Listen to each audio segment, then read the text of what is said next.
Oh. Uh-oh. Yeah. Yeah, that changed your mood. Man, just remembering back to like season 1? When Walter thought that he was being chased by a police, but he wasn't. But now...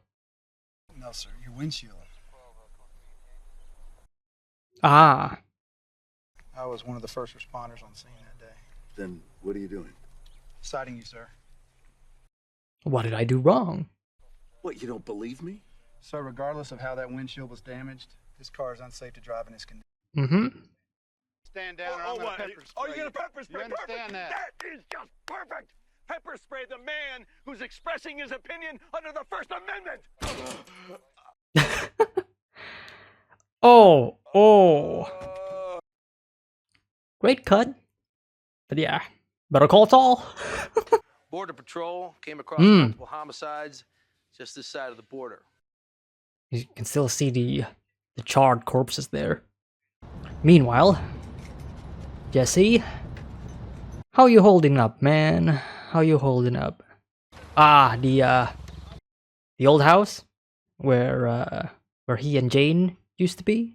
Jesse? Hey, Dad. Oh, never mind.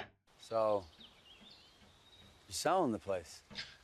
In this market, can you believe it? I love how everybody is wearing the ribbon. Man, that look on his faces. The pepper spray just makes his defeat all the more painful. You don't write, you don't call?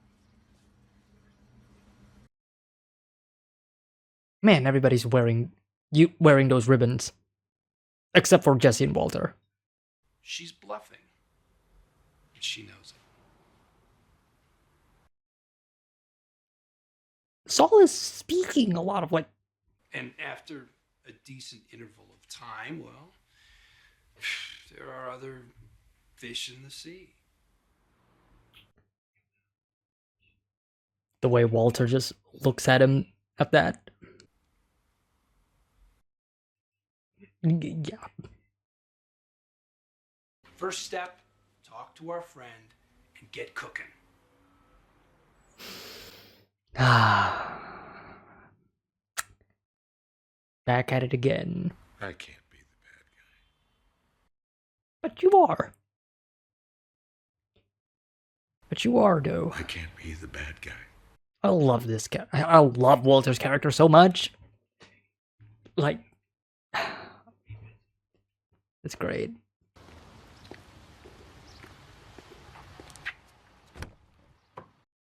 We're following Saul now. A bit of change in POV.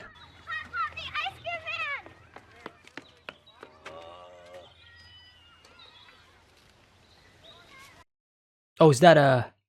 Don't tell your mom. Yeah, it is.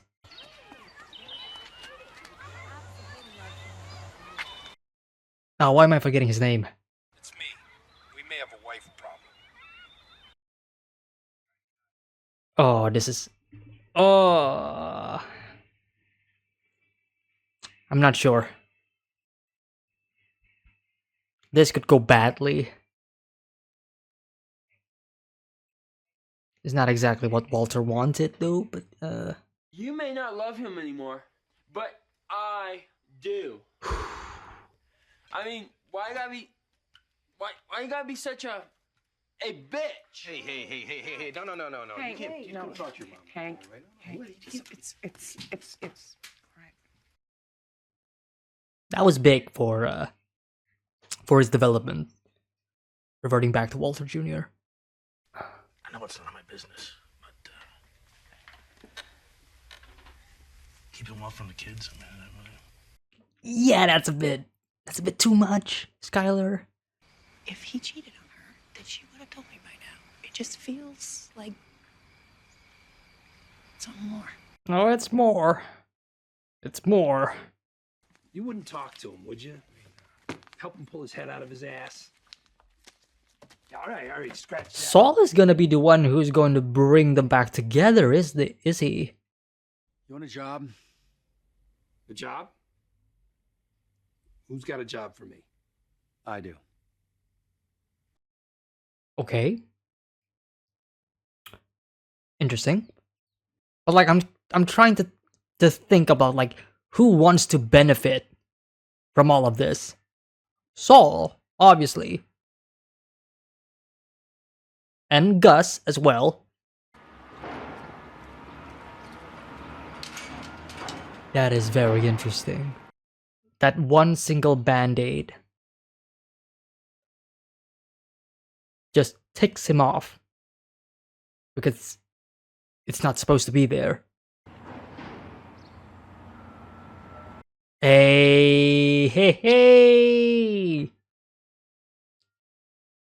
I'm smiling. Like I'm genuinely happy. I'm genuinely happy for the both of them. Like you can absolutely see Walter like smiling there. Oh. Ah, of course. Yeah. The uncle. So are these the cousins? Ring a ding ding. Yeah, he wants revenge, obviously. I missed that ding.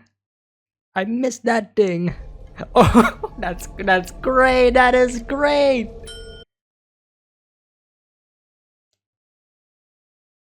Dude, this is amazing. This is amazing. Ding. Spelling out Walter.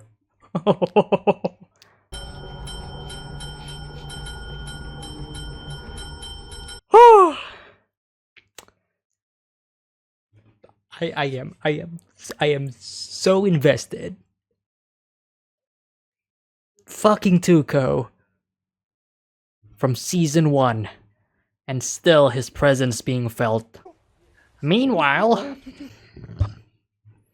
interesting shot with his reflection in the triangle mirror in the back. The love triangle. Duh. I get it now. Not sure if that's supposed to be the case, but that's my own interpretation. Focus. Stop looking at her badonkers. Even though it's clear that she's purposely wearing that attire. Everybody knows that you haven't done anything wrong. Everybody is on your side. Why is Walter Jr. so pure? Like, god damn it.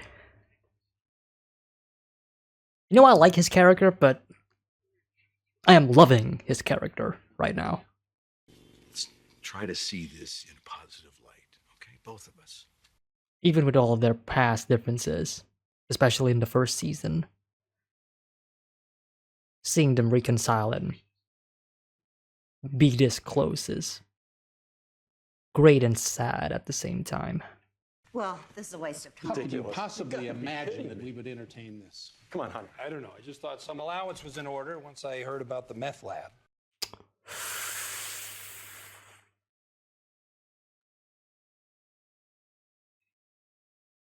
Playing dirty, are we? I could file a suit and encumber this property indefinitely, or could start some criminal proceedings. But I don't think any of us want that. Now, do we? Man. This is great. Pizza. Hi, honey. That little expression from Skylar, the way her mouth moves. You got dipping sticks.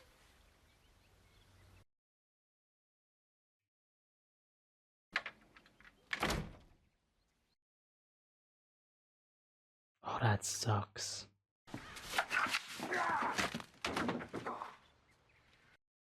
And it's on the roof. You're not gonna you're not gonna. Okay.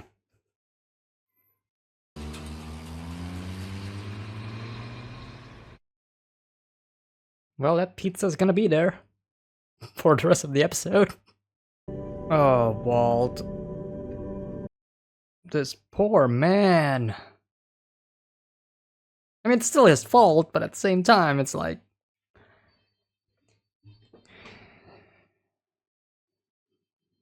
these are the consequences. Oh, the eye from the... When I went out this morning to get the newspaper, I saw a pizza on our roof.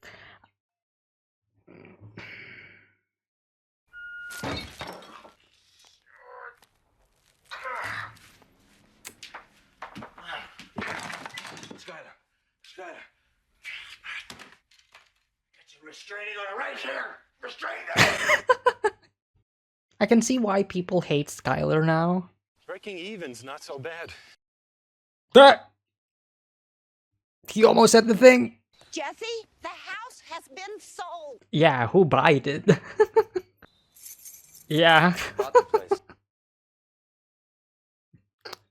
Surprise, surprise. The wife problem, huh? Remember when Walter was scared or suspicious about like a car in the beginning of season 2, and it turns out to be like no problem at all? But now there is a problem, and the pizza is still there, rotting away. Gonna put some devices to listen to her, or to anyone in the house even. At least that's what I'm assuming. And Walter doesn't know about this.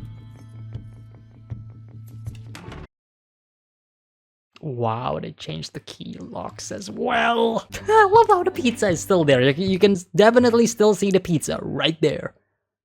Just as a constant reminder. Ah, okay, we're going under... It's like... We've established... We have established this place like a season ago. And now we're seeing why that was. And this is the... Yeah. Walter fixed this. Yeah. Oh! Ooh. It's crazy how a lot of things tie well together.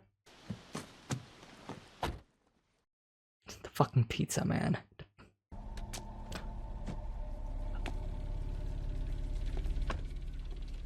Ay, caramba. Mike, that's the name. Mike. I remember now. Great shot. Better call Saul. It's me. There's something you should know about.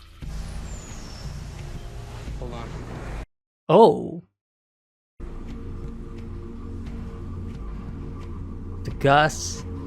Right. That's the person who told Walter about.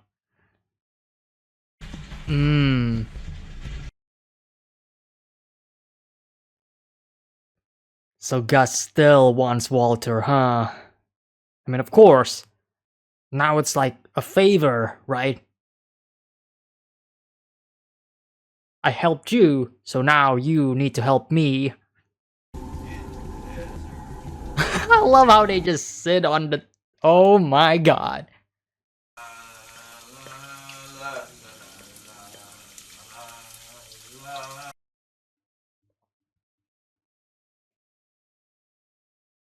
Walter took the eyeball. That's interesting. That is interesting. I'm still trying to figure out like what the eyeball actually symbolizes.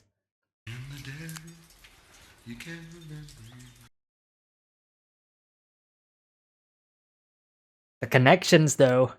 Wow, nobody's gonna be outside when Walter walks out. Yeah. Man, how influential is Gus though? But I mean, we know how influential he is.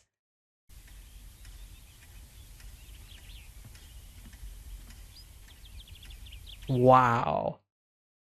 I do love how this just goes to show like Walter is alive because there is a higher power in play. Love the bells again.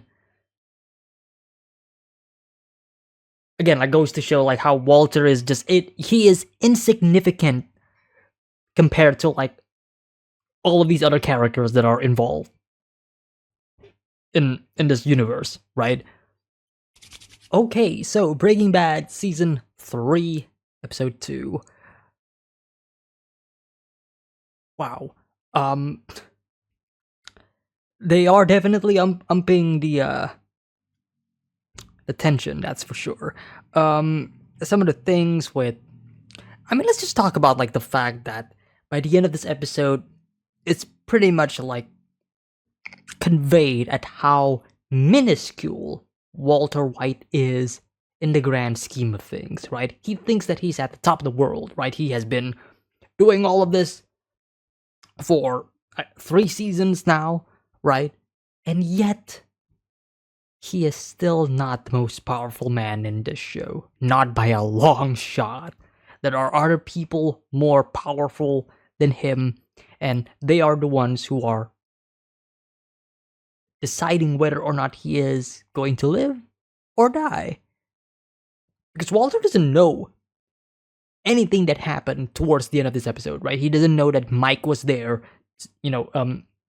wiring the house. He doesn't know that the twins were there about to murder him. He doesn't know that Gus is actually there to stop them and say, nope, don't kill this man. He doesn't know that Saul was also involved in a lot of these things as well. He doesn't know all of these things. He doesn't know. He's not aware of how much his life is at the mercy of these other people, right?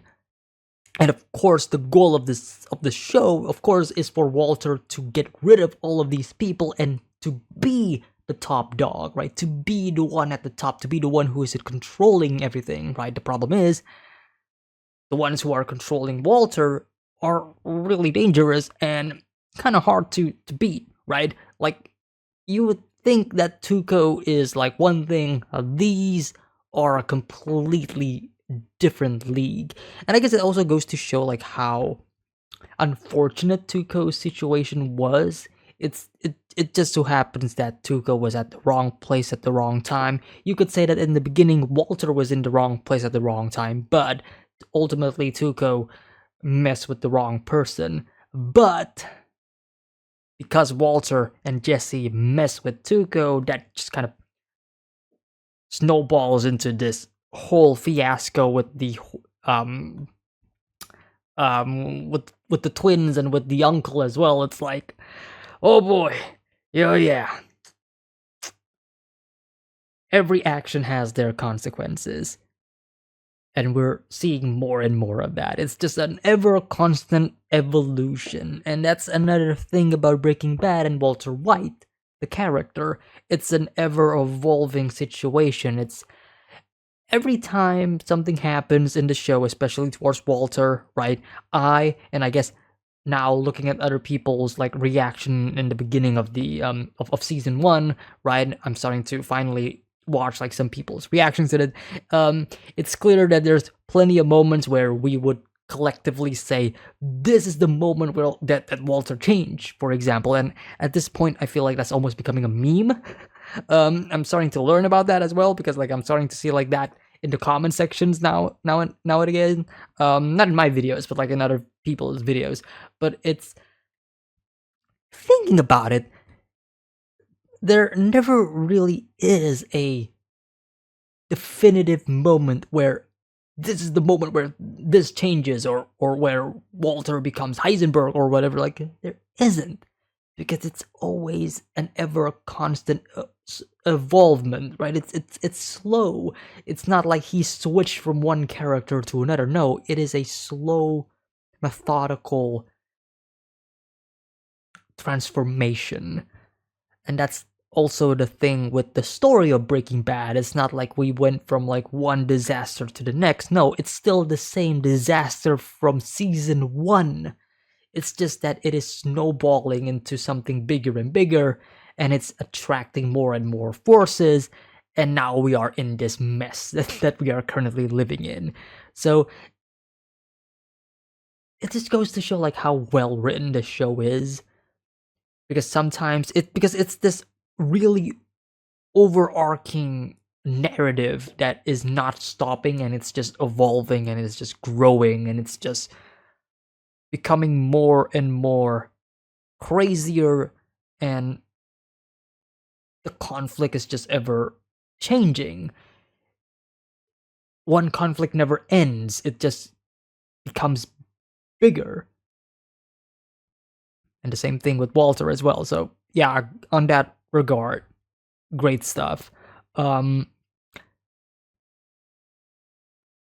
do think that, I mean, there's a couple of things that I really do love about this episode a lot, specifically. One is the thing with Jesse. I really love what they are doing with Jesse, and especially his parents. It's just fun to see Jesse be. First of all, it is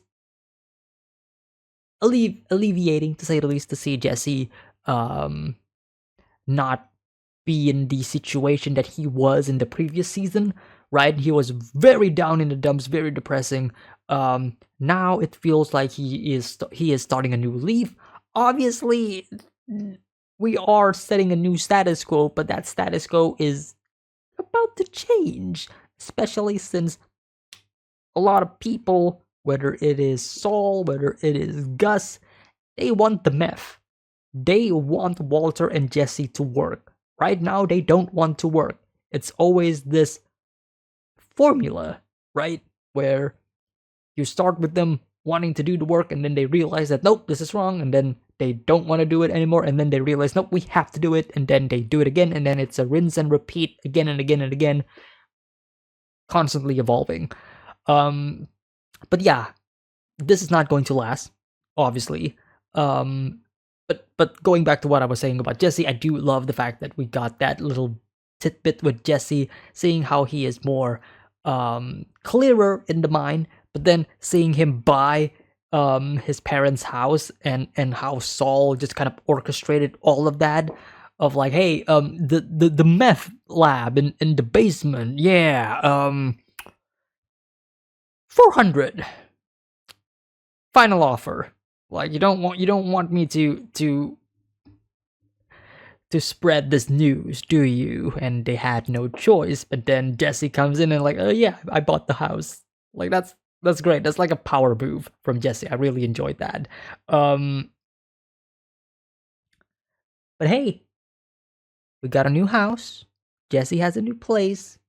Could be a good spot for Walter to, to come in and make that their base, or at least their house, right? Not necessarily be their actual meth lab. I mean, if they want to, but it's pretty dangerous. That's why they want to do it in the van instead, right? But it is kind of like a really good role reversal of like, Walter was the one who has the house, right? Who has the home, who is more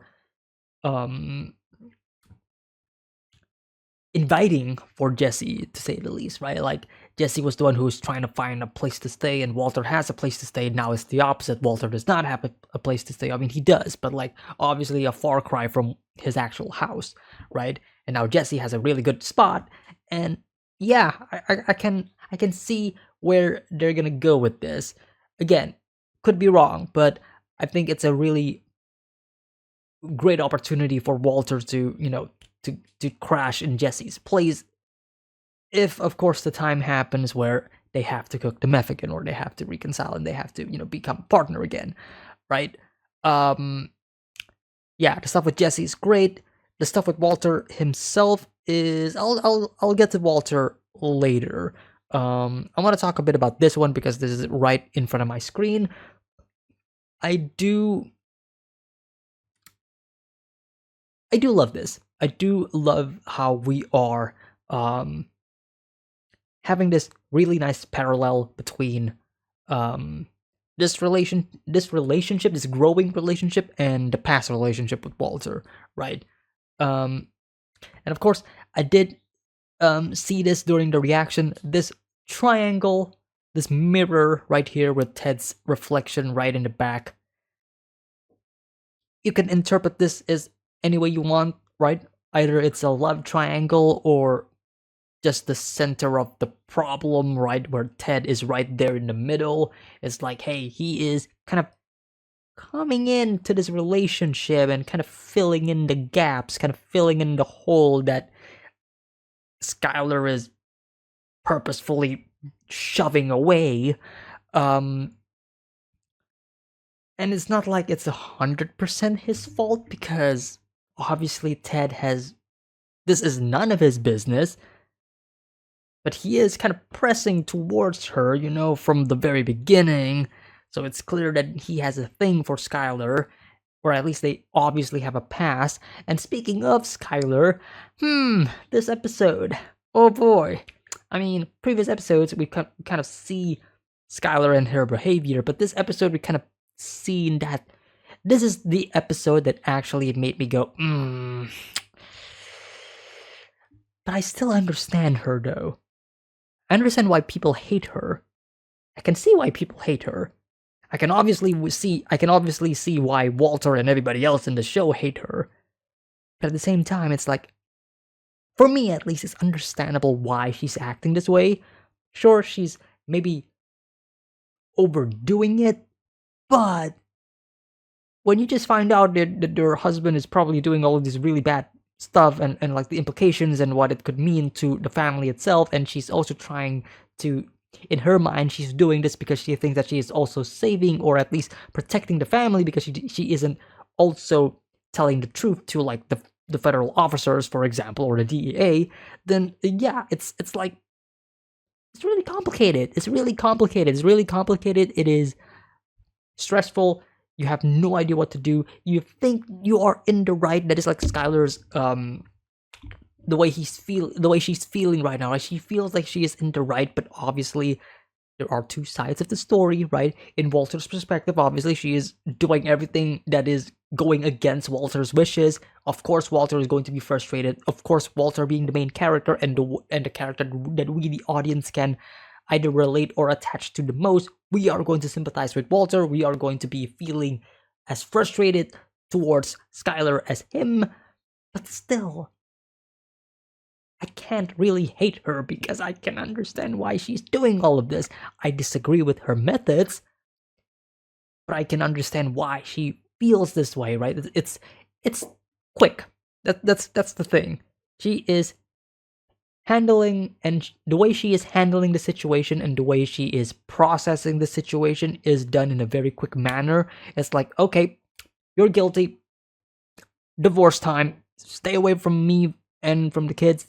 That's it, right? There's this obvious conversation that we are missing, right, between Walter and Skylar. And Walter wants to have this conversation with Skylar for the past few episodes, like, Skylar, please, talk to me.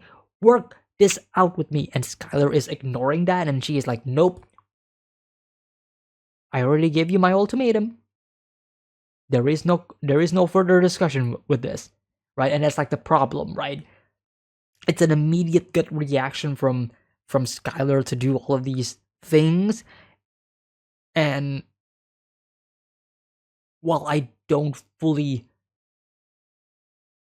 disagree with her, it is frustrating at the same time.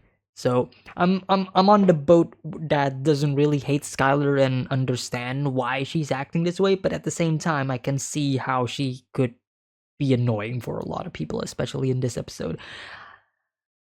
And that could change. I could actually hate her in like the future episodes. But I do feel like my feelings for her, and especially my growing frustrations for her, isn't necessarily coming from Walter, but it's from Walter Jr. Walter Jr. is a character that I liked in season 1 and I have grown to enjoy in season 2, and I am currently loving him in season 3.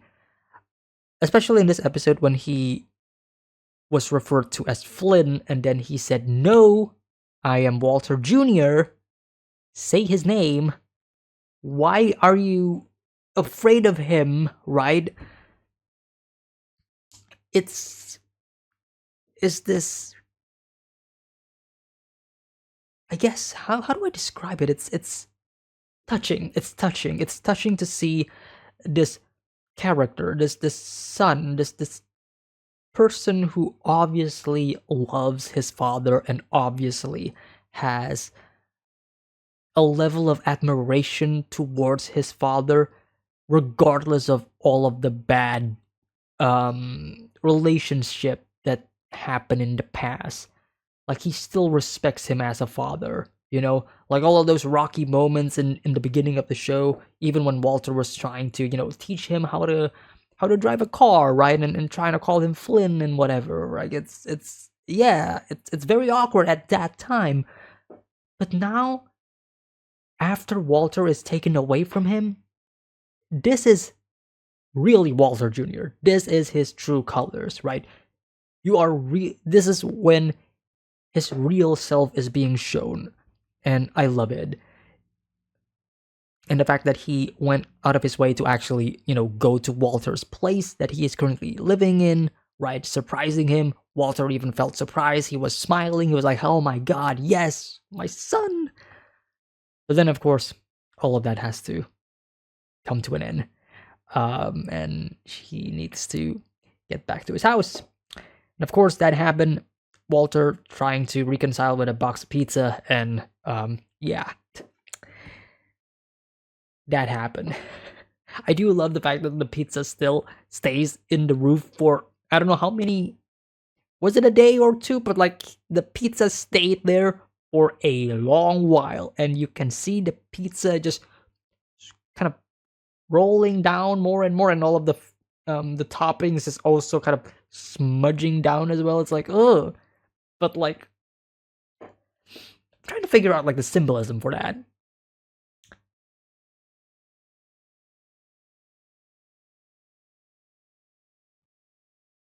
Walter's action, well, I guess it also goes to show like Walter's actions may start small, but then it will tumble down and it will roll further and further, and it will only stain the foundations that was already built, I guess.